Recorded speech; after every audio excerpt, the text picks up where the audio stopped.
વિદ્યાર્થી મિત્રો, the smart learner ચેનલમાં આપનું સ્વાગત છે।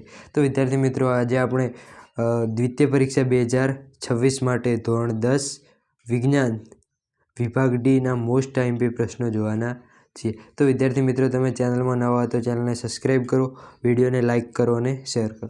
અને વિદ્યાર્થી મિત્રો, આપણે એક મોસ્ટ આઈએમપી પેપરનો વિડીયો બનાવ્યો છે। તે મોસ્ટ આઈએમપી પેપર ખૂબ જ ઉપયોગી છે। તે પેપર અને અહીં આપવામાં આવેલા 10 પ્રશ્નો આટલું કરશો તો તમે તમારી દ્વિતીય પરીક્ષામાં આરામથી 60+ માર્ક્સ મેળવી શકશો। તો ચાલો જોઈએ। તો પહેલો જ પ્રશ્ન છે કે વિરંજન પાવડરની બનાવટ રાસાયણિક સમીકરણ આપીને સમજાવો અને તેના ઉપયોગો લખો। તો પહેલો પ્રશ્ન હતો। તો વિદ્યાર્થી મિત્રો, ચેનલને સબસ્ક્રાઈબ ન કરી હોય તો ચેનલને સબસ્ક્રાઈબ કરો, વિડીયોને લાઇક કરો અને શેર કરો। પછી છે બીજો પ્રશ્ન, નીચેના પ્રશ્નનો ઉત્તર લખો।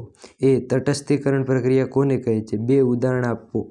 પછી જે આપણા પાચન તંત્રમાં પીએચનું મહત્ત્વ સમજાવો। તો વિદ્યાર્થી મિત્રો, તમે આપણા દૈનિક જીવનમાં પીએચનું મહત્ત્વ કરો તેના 5 મુદ્દા, તો એમાંથી એક મુદ્દો તો હોય જ છે। તો આ મોસ્ટ આઈએમપી પ્રશ્ન છે। પછી નીચેના પ્રશ્નોનો ઉત્તર લખો। એસ્ટરીકરણ પ્રક્રિયા સમીકરણ સહિત વર્ણવો। પછી ઇથેનોઇક એસિડના ઉપયોગો લખો। આ ચોથા ચેપ્ટરનો ક્વેશ્ચન છે, આ બીજા ચેપ્ટરનો ક્વેશ્ચન છે અને આ પણ બીજા ચેપ્ટરનો ક્વેશ્ચન છે। પછી ઉત્સર્જન તંત્ર ઉત્સર્જન એટલે શું? મનુષ્યના ઉત્સર્જન તંત્રની આકૃતિ દોરી તેની રચના વર્ણવો।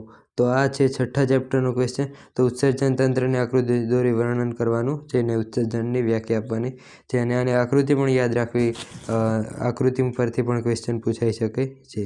પછી છે નીચેના પ્રશ્નનો ઉત્તર લખો। જઠરમાં થતી પાચન ક્રિયા સમજાવો અને મનુષ્યના હૃદયની અંતસ્થ રચના દર્શાવતી નામ નિર્દેશવાળી આકૃતિ દોરો। તો આ પણ છઠ્ઠા ચેપ્ટરનો ક્વેશ્ચન છે। પછી છે ગુરુ દ્રષ્ટિની ખામી થવાના કારણો જણાવી તેને કેવી રીતે નિવારી શકાય તે આકૃતિ દોરી સમજાવો। તો ગુરુ દ્રષ્ટિ વિશે જણાવવાનું છે। પછી છે પછી છે સોલેનોઇડ એટલે શું? આકૃતિ દોરી વિદ્યુત પ્રવાહ ધારિત સોલેનોઇડથી ઉદ્ભવતા ચુંબકીય ક્ષેત્રની લાક્ષણિકતાઓ વર્ણવો। પછી છે નીચેના પ્રશ્નોનો ઉત્તર લખો। જૈવિક વિશાલન વિશે ટૂંકમાં સમજાવો। પછી છે ઓઝોન સ્તરનું વિઘટન આપણા માટે ચિંતાનો વિષય છે, શા માટે? તેના વિશે જણાવો। તો વિદ્યાર્થી મિત્રો, આ ફક્ત કેટલા પ્રશ્નો છે તમે જોઈ શકો છો, 3, 6 અને 9, 3, 6, 7, 8 ક્વેશ્ચન છે।